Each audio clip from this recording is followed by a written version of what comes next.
विधानसभा चुनाव जैसे जैसे नजदीक आता जा रहा है, वैसे वैसे भाजपा में बागियों का सिलसिला भी बढ़ता जा रहा है। नमस्कार, मैं हूं मनोज सोनी और आप देख रहे हैं हमारा खास कार्यक्रम सत्ता की संग्राम का माहौल क्या है। हमारे साथ पूर्व विधायक रेखा यादव जी हैं, जिन्होंने भाजपा का साथ छोड़ दिया है और साइकिल पर सवारी कर ली है। आखिर उन्हें भाजपा का साथ क्यों छोड़ना पड़ा, आखिर ऐसी क्या मजबूरियां हैं? दीदी, क्या मजबूरी है ऐसी कि आपने भाजपा का साथ छोड़ दिया है और समाजवादी पार्टी का दामन थाम लिया है? मजबूरी तो ऐसी कोई नहीं थी। हमारे जो क्षेत्र के हमारे साथी हैं, हमारे कार्यकर्ता हैं,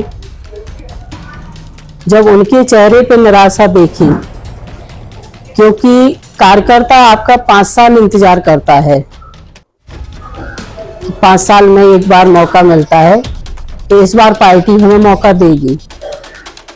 और जब मौका नहीं मिलता है तो कार्यकर्ता फिर उदास हो जाता है।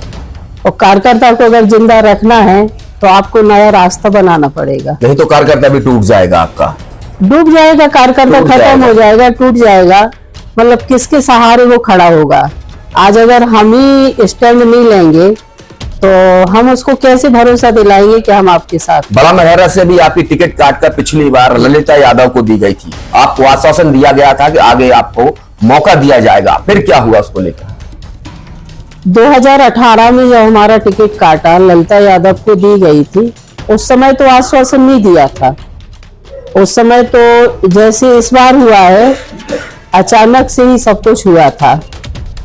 लेकिन फिर भी ये था कि चलो पार्टी के व्यक्ति हैं, पार्टी के लोगों को ही टिकट मिला है, तो वहां फिट नहीं हो रहे होंगे जहां ललिता जी हो रही हैं, तो है तो पार्टी का कार्यकर्ता, दे दिया है। तो उस समय इतना मतलब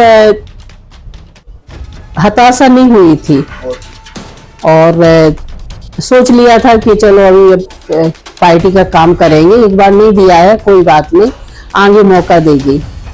लेकिन जब उपचुनाव हुआ, कांग्रेस सरकार गिरी और प्रद्युमन जी जो हैं बड़ा मलेरा से रहे हैं, जो अभी विधायक, वो जब भाजपा में आए तो वहां पे उपचुनाव किया गया 2020 में। उस समय जरूर मैंने सोचा कि अब कोई रास्ता चुनना पड़ेगा।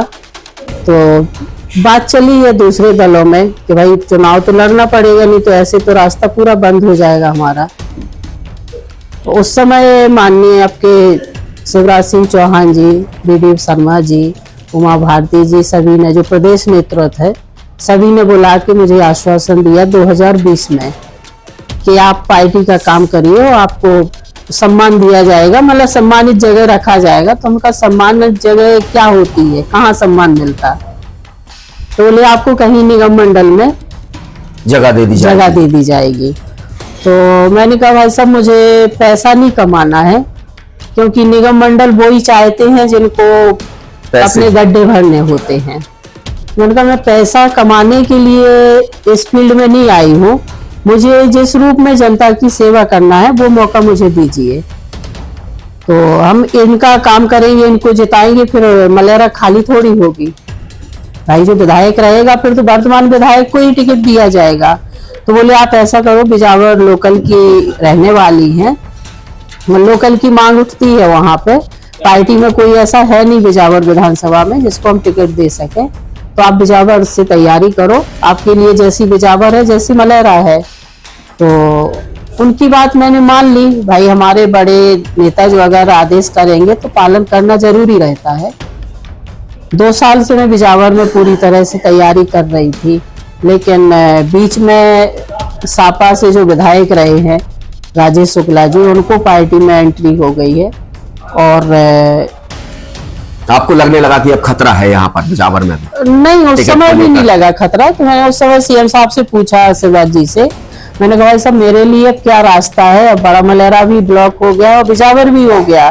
तो नहीं बहन जी, आप तैयारी कीजिए और आपको टिकट दिया जाएगा, क्योंकि इनका ऐसा कोई कमिटमेंट नहीं है। मतलब आश्वासन लगातार मिलता रहा आपको? आश्वासन तो मेरे को 19 तारीख तक मिला है। इसी 19 तारीख को आपकी टिकट हो रही है फाइनल। 19 तारीख तक, 19 अक्टूबर को मुझे सुबह बोला गया है कि नहीं आपकी टिकट है, आप निश्चिंत रहिए।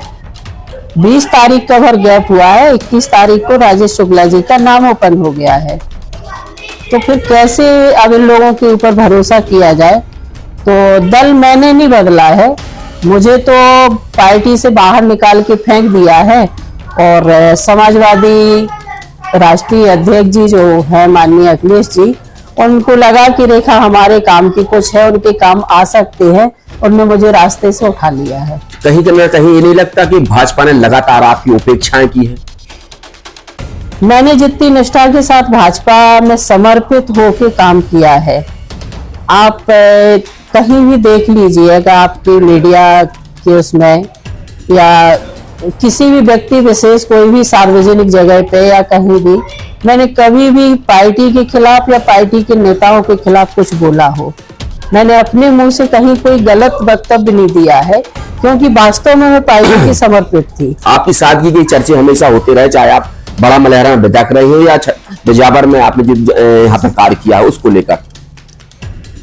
सादगी तो मेरा मतलब नेचर कह ले या परिवार की संस्कार कह ले, क्योंकि हमारी बड़ी बहन उमा यादव भी रही है कांग्रेस से विधायक, तो वो भी इसी तरह से रही है। उनने कभी अपना, जो आज के विधायक लोग अपना जलवा दिखा रहे हैं, जो तामझाम दिखा रहे हैं कि विधायक क्या होता है, वो हम लोग नहीं दिखा पाए हैं और ना हम लोगों के नेचर में है और ना वो जीवन हम लोग पसंद करते हैं। अब आपके सामने बबलू शुक्ला हैं और चरण सिंह यादव हैं, जो भोकाल भपका का हमेशा यहाँ पर दिखा रहे हैं, उससे कैसे निपटेगी अब आप?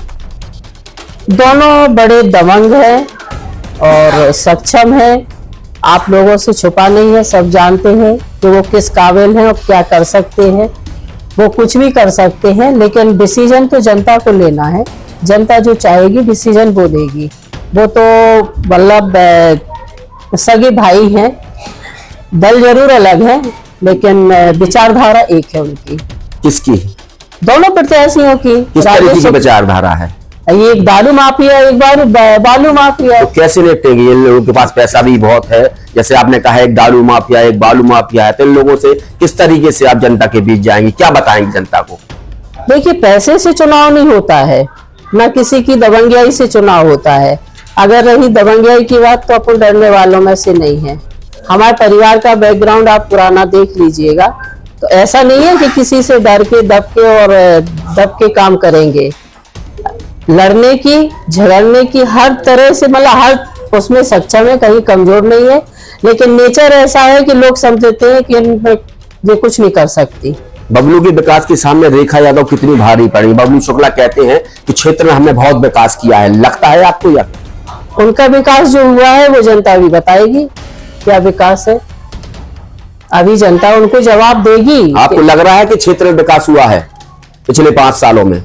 अब हमसे ज्यादा तो लगता है आप लोग भी घूमते हैं क्षेत्र में, आप बताइए कहाँ विकास हुआ है? आप बताइए। बबलू शुक्ला कहते हैं शिक्षा, स्वास्थ्य, रोजगार सब पे काम किया है, क्या आपको ऐसा लग रहा है?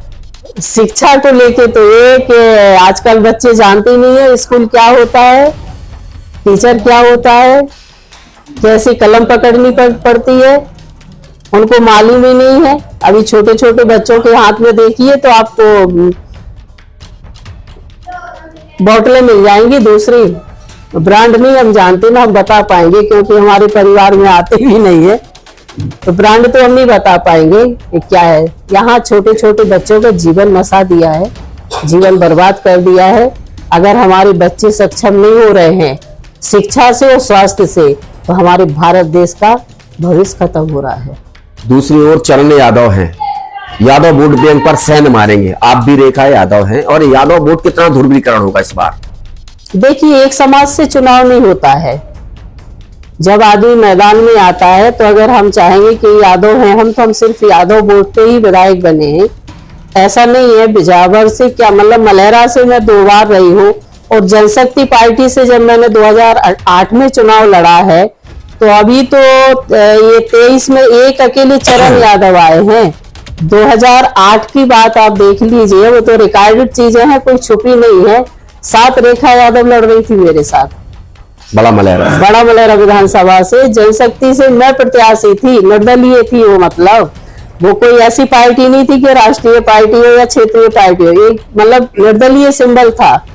उस समय मैं थी, मेरे साथ 7 रेखा यादव, 1 रेखा साहू, इतनी रेखाएं एक नाम की लगी थी, जो विपक्ष के लोग हैं उनने फॉर्म डलवा रखे थे। उसके बाद भी जनता ने देख के मुझे वोट दिया है। और आप मेरा उस समय का वो प्रमाण पत्र देख लीजिए कि मैंने यादव हटा के सिर्फ रेखा नाम से चुनाव लड़ा था। तो कोई जाति समाज से चुनाव नहीं होता है। ना मैं जाति की राजनीति करती थी और ना करती हूँ, ना कभी करूंगी। आपकी जैसी टिकट कटी है तो कहीं ना कहीं आपने समाजवादी पार्टी से दामन थामा है। बड़े ऊपर प्रत्याशी जो भाजपा के बड़े लोग हैं, अभी जैसे अमित शाह जी खजुराहो आए थे, तो किस तरीके कुछ बातचीत हुई है, प्रेशर बनाया है या आश्वासन कुछ और मिला है? अभी उनको हमारी जरूरत ही नहीं थी तो वो काहे को प्रेशर बनाएंगे। बुलाया गया था कि अभी आपको खजुराहो में? नहीं, मतलब मनाने का कोई? जब पार्टी में थे उस समय पार्टी के नेताओं को रेखा यादव की जरूरत नहीं थी, तो अब तो पार्टी से बाहर हो गए, उन्हें हमारी क्या जरूरत है। उनके पास उनके हैं कार्यकर्ता जो पूरी बागडोर संभाले हुए हैं, उनकी सरकार बनवाएंगे, ऐसे कार्यकर्ता हैं उनके पास। हम जैसे लोगों की जरूरत नहीं है पार्टी में। भाजपा के जो मूल कार्यकर्ता हैं, सुना है वो कहीं ना कहीं आपके साथ हैं, ऐसा लग रहा है क्या आपको? भाजपा नहीं, कांग्रेस भी, सभी कार्यकर्ता हमारे साथ हैं, सभी दल के, सभी वर्ग के, सभी जाति के। स्थानीय होने का लाभ मिलेगा आपको क्या? स्थानीय का लाभ मिलेगा। दूसरा ये है कि सतत संपर्क है हमारा सबसे, और सबसे मेरे राजनीतिक रिश्ते संबंध नहीं है, व्यक्तिगत पारिवारिक संबंध है, उसका लाभ मुझे मिलेगा। रेखा यादव व्यक्तिगत जनता को लेकर क्या कहना चाहेंगे, क्योंकि आप भी चुनाव मैदान में आ चुकी हैं? मेरा तो ये है, जनता से निवेदन करती हूँ कि दो इतने बड़े बाहुबली चुनाव लड़ रहे हैं, जिनके बीच में मैं अकेली लड़ रही हूँ, और जनता अपना इसमें प्यार दे तो उनके हर दुख दर्द में मैं सबसे आगे खड़ी हूँ।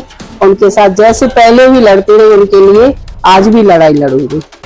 तो ये भाजपा से बागी होकर समाजवादी पार्टी का दामन थामा है और दो बाहुबलियों के बीच में रेखा यादव है। आने वाला समय बताएगा कि जीत की रेखा से रेखा यादव कितने आगे निकलती हैं। मनोज सोनी के साथ रोहित गुप्ता, न्यूज साधना न्यूज। एक सफल और सुरक्षित भविष्य के लिए आज ही संपर्क करें कृष्णा यूनिवर्सिटी, सागर रोड, छतरपुर। अब आपके शहर छतरपुर में doctor K N. Memorial public senior secondary school affiliated to CBSE new Delhi प्रस्तुत करता है वत्सल डे बोर्डिंग स्कूल। आपके बच्चों को मिलेगी आधुनिक शिक्षा के साथ भारतीय संस्कार, personality development, division smart classes, experience faculty, well accrued lab, library, playground के साथ बच्चों को मिलेगी आधुनिक शिक्षा। तो अब देर मत करें, अपने बच्चों के भविष्य के लिए आज ही संपर्क करें K N. Memorial public senior secondary school affiliated to CBSE new Delhi, Vatsal day boarding school, Saura road, Chhatarpur. अपहरण, हत्या, हादसा,